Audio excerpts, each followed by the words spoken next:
Hey you guys, today we're going to talk about applying the multiplication rule for probability.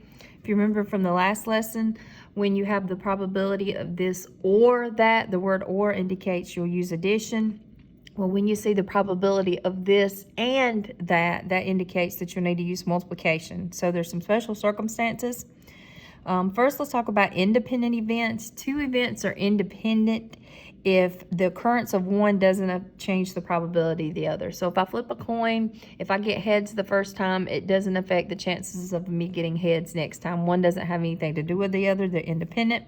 So to calculate the probability of A and B, if they're independent, you just multiply the two individual probabilities. So dependent events are two events where the occurrence of one is affected by the occurrence of the other, and it's dependent on it. And when you do word problems, you'll see something like the probability of this given that, or the probability of this if that happens, and that lets you know that the events are dependent. To calculate those, the probability of A and B is the probability of A times the probability of B given that A has happened. And sometimes they'll write like the probability of B/A, and that just means the probability of B given A has happened. And that would be like if I draw from a deck of cards and I don't replace a card, then me drawing that first card will affect what happens the next time. Those would be dependent events. So let's look at some examples like you might have in your work. Make sure you get these formulas written down. Okay? You can always hit pause. All right, let's look at the first one. It says you are performing two chemistry experiments. The probability that both experiments are successful is 22%. So that would be like the probability of A and B. They've already calculated that. A and B. And we'll let A be the first experiment and B be the second experiment. If the first experiment is successful, the probability of the second experiment is successful is 31%. So this is the probability of B given A. So they're saying the chances the second one work and if the first one works is this. Okay? So this would be dependent events. Sorry, I started in cursive.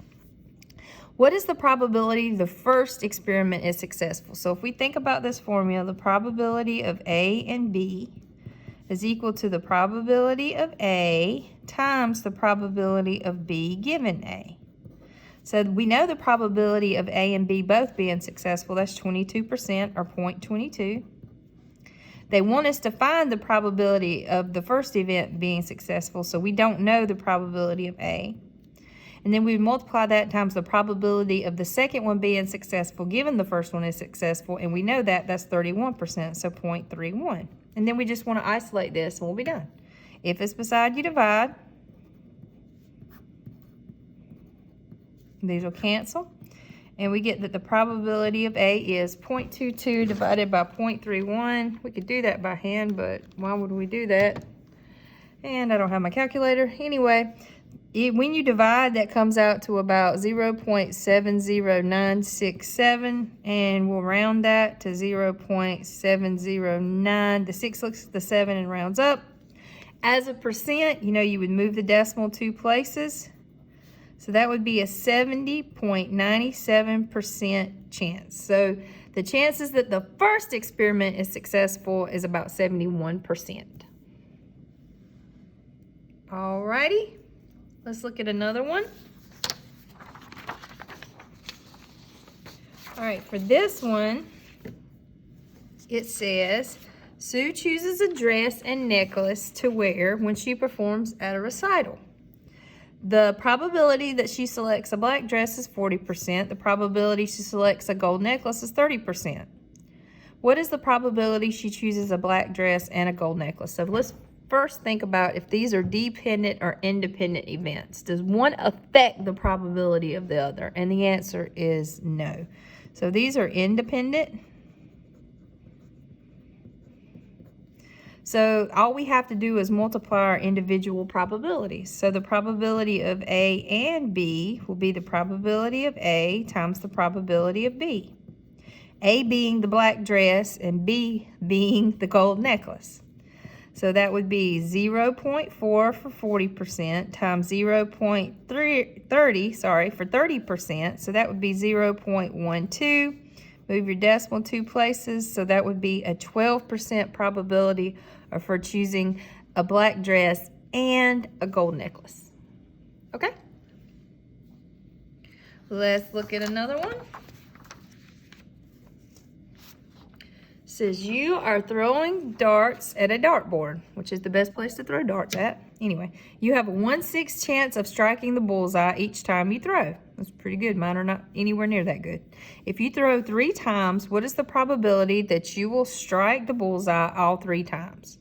So does me getting a bullseye the first time affect my ability to get a bullseye the second time? And the answer is no. So these are independent events.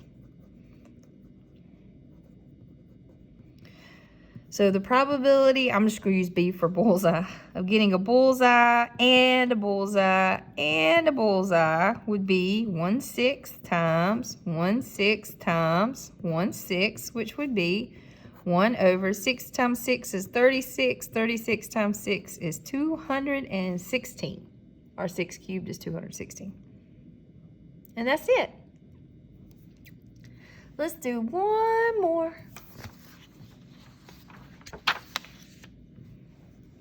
All right. So this one says, Miss Jones buys 2 toys for her son. The probability the first toy is defective is 1 out of 3. That is not a good toy. And the probability the second toy is defective, given that the first toy is defective, that tells us something, is 1/5. What is the probability that both toys are defective? Well, since they're saying the probability of this given that, I know that these are dependent events. This lady needs to find a new toy store to shop at. So the probability of A and B will be equal to the probability of A times the probability of B given A. And they gave us both of these. The probability of the first toy being defective is 1/3. And the probability of the second toy is defective, given that the first toy is defective, is 1/5. So the probability that both of this poor kid's toys are defective is 1 times 1 is 1, 3 times 5 is 15, is 1 out of 15. That is no good. I hope this helps. Have a great rest of the day.